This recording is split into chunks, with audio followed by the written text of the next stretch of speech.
The Beef Market Update with Ann Dunford on RealAgriculture.com is brought to you by Haney Farms. Do you need seed? Find us at haneyfarms.com. It's time for another edition of the Beef Market Update with Ann Dunford on RealAgriculture.com. Welcome today, Ann. Hi, Sean. That's a mouthful. Okay, Ann, Hurricane Sandy. What impact does that have on the beef market in Canada? Well, first of all, I think you're surprised that I wanted to talk about Hurricane Sandy today. I just thought we should because everybody else is. No, not really. There are impacts. When you have a storm of this nature in such a highly densely populated area as the East Coast, you do have demand issues from a complete food perspective, but especially from a meat perspective. So what's happening probably is we're not going to see sales of beef items the way a lot were expecting things to kind of start off the early part of November. And this is right when we were expecting kind of that last hurrah with the choice cutout, the wholesale price in the US, if you will. It was right flirting just at that $200 mark, and we're not going to be able to break through 200. It doesn't look like. We've hit that point. This will be the third time this year where we kind of ran up to that price level and it stalled out. So I do think Hurricane Sandy kind of put the last of this stall out on this run for the wholesale price here for the rest of this year. So normally what happens now is as we go through November and into December, that price tends to slip a little bit as we get closer to that holiday Christmas season. So I do think it's maybe spun the market a little quicker, call the highs in as far as the wholesale price is concerned. And I think along with that, then you pretty well got a lot walk along that line. Is there's probably not much more upside in the U.S. cash market either then. Okay, so this Sandy character, she is no friend of the beef industry with Mother Nature. So if the U.S. highs are in, right away we move our attention to basis, right? So that's the other part of this story. What do you expect right now with the basis? Narrowing or getting even wider, which is unimaginable? Well, yeah, we've of course in Western Canada had an extremely wide basis, even leading into the XL recall situation. So in early September we had a $13, $14 basis that widened out to as wide as 18 a couple of weeks ago. Last week we did see with some of the better news and a little bit higher cash market here in Canada, and this dollar wanting to flirt back towards par. We saw that basis strengthen a little bit to that minus 16. Still nothing to write home about. But what are the trends usually from October into the end of the year?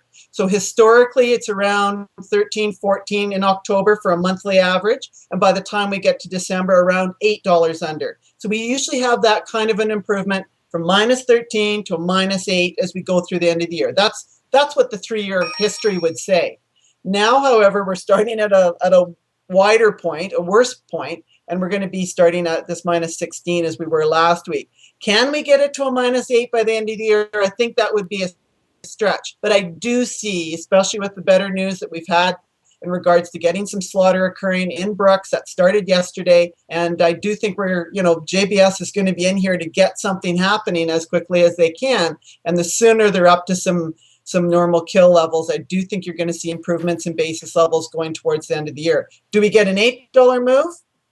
That's a stretch, but I do think we're in line for at least a 6 or 7. So is the beef recall hangover over then in terms of basis?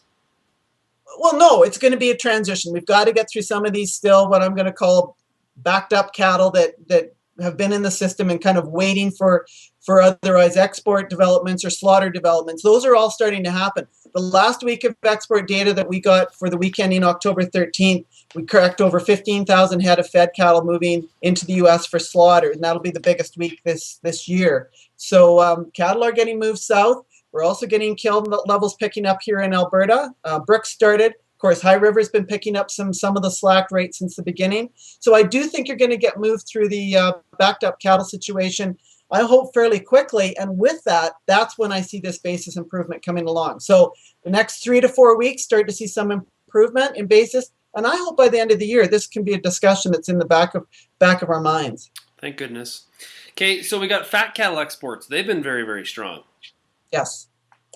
Well, as I mentioned, we cracked over 15,000 head that week of the 13th, ending the 13th. So that was a great number to see. And as well, still slaughter cows moving south, as well as about just under 1,000 slaughter bulls that same week as well. So good export data showing that cattle are moving out of here. it does put some pressure on trucks. You're hearing lots of talk about that out there.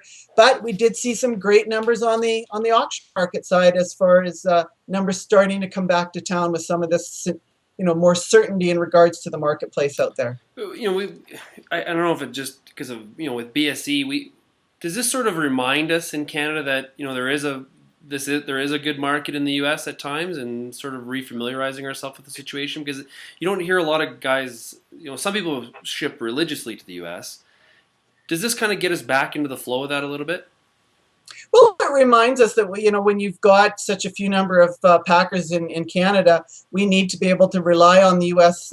Slaughter supply, especially when we in North America, especially from a Western Canadian perspective in that Pacific Northwest. So I think it's a good reminder there. We don't want to be shipping cattle clear around the world from a freight perspective. It adds cost to the entire spectrum, and of course that's reduced cost to the producers, but reduced returns to the producers.